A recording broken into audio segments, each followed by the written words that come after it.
Welcome to the HeaterTreater video on repair of a Ford Taurus. What you're looking at is the dash panel of a Taurus, and you'll see the center portion here, which we're going to pull out.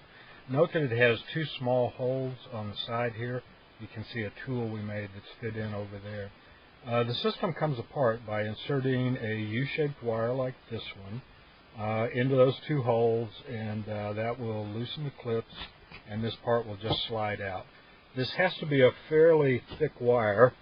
As you can see, our first attempt with a coat hanger won't quite do it. Coat hanger is not thick enough wire. We did find that the handle off of a paint can has a little bit thicker wire.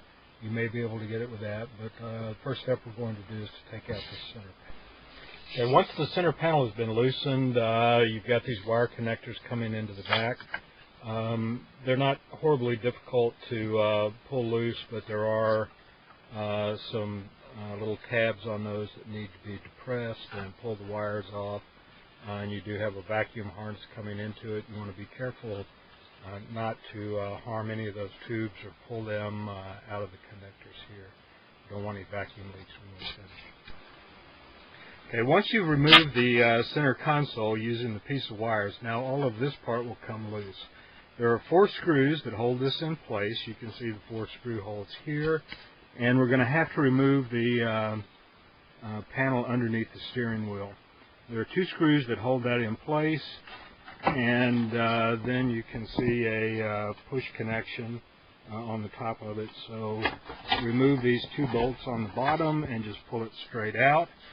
And once you do that, along with the 4 screws, then this piece will also just slip out and give you better access to the motor.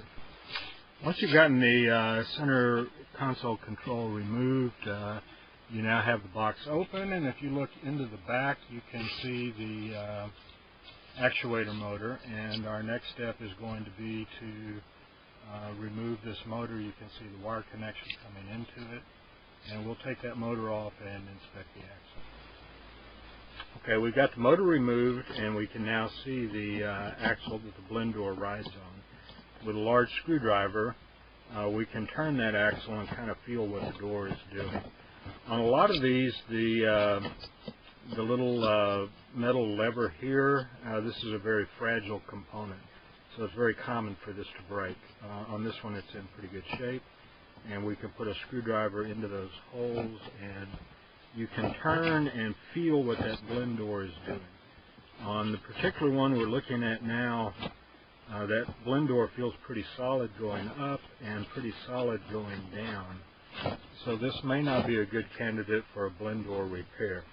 On a truly broken one, you'll see this piece almost loose from the blend door falling apart. And that's a very strong indication that you need to replace the blend door. On this one, we're going to do some further analysis, but at this point, it doesn't look like the blend door is giving us any problem.